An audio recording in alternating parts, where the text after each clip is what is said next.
লটারির মাধ্যমে বিপুল অঙ্কের টাকা সাদা হয়েছে। এই অভিযোগের ম্যারাথন তল্লাশিতে নেমেছে ইডি।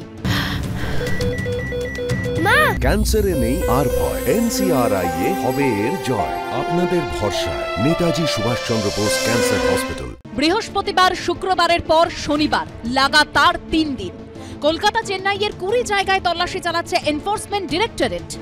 ইডি সূত্রে দাবি, ম্যারাথন তল্লাশিতে প্রায় 9 কোটি নগদের হদিশ মিলেছে, যার মধ্যে শুধুমাত্র কলকাতা থেকেই উদ্ধার হয়েছে নগদ 3 কোটি টাকা।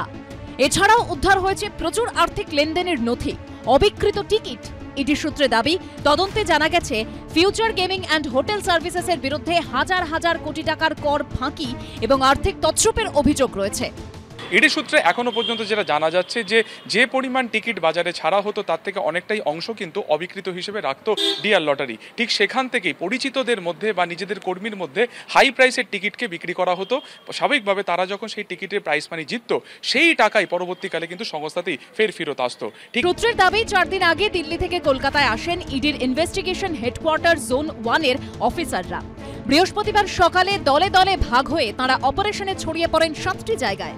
এর মধ্যে রয়েছে লেক মার্কেট এলাকা, Lake Road, South City, Bhowanipore, উত্তর 24 পরগনার বিরাটি, মাইকেল নগর। লোকসভা ভোটের আগে তোলপাড় ফেলেছিল নির্বাচন কমিশনের প্রকাশিত নির্বাচনী বন্ডের তথ্য।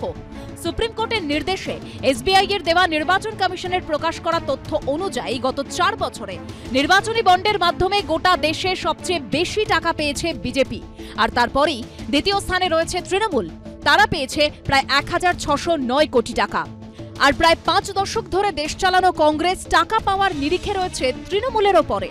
আর সবচেয়ে চমকপ্রদ বিষয় হলো, নির্বাচন কমিশনের প্রকাশিত তথ্য অনুযায়ী লটারি কিং স্যান্টিয়াগো মার্টিনের সংস্থা ফিউচার গেমিং অ্যান্ড হোটেল সার্ভিসেসের কাছ থেকে নির্বাচনী বন্ডের মাধ্যমে 542 কোটি টাকা চাঁদা পেয়েছে তৃণমূল।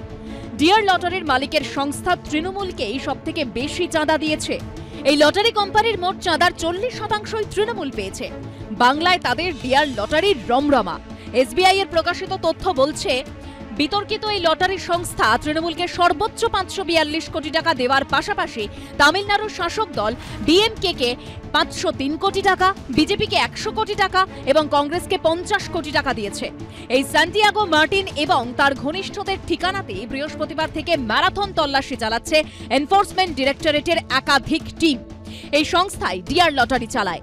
ইডির একটি টিম পৌঁছে যায় লেক মার্কেট এলাকার এই আবাসনে। টাকা গুনতে আনা হয় মেশিন।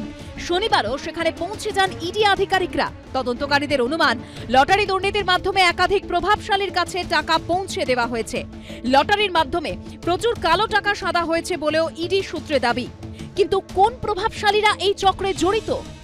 ভাইপো লটারি চেন্নাইতে বসে 21 সালে ভোটের আগে ডিল হয়েছিল। ভাইপো ওখানকার যারা ছিলেন শাসক, এখনো আছেন তারা, এবং আইপ্যাকের লোকেরা, তারা ডিল করে দিয়েছিল। তৃণমূল 100 কোটি টাকা নিয়েছিল ভোটের জন্য 2021 সালে। তারপর থেকে বঙ্গলক্ষ্মী, গৃহলক্ষ্মী, ধনলক্ষ্মী রাজ্য সরকারের লটারি বন্ধ করে এদের হাতে ছেড়ে দেওয়া হয়েছে। বেকার যুবক যুবতীরা ধ্বংস হয়ে গেছে ডেলি খাওয়া লোকেদের। এর পেছনে যে কত কালো টাকা সাদা টাকার, এ ব্যাপারে বিরোধী দলনেতার যখন এত একটা অগাধ জ্ঞান রয়েছে যে কালো টাকা কিভাবে লটারিতে সাদা হয়, তাদের দলের এজেন্সি ইডি, CBI সব তাদের দলের, তো ফলে তিনি সরাসরি সেখানে গিয়ে তার বয়ান লিপিবদ্ধ করুন।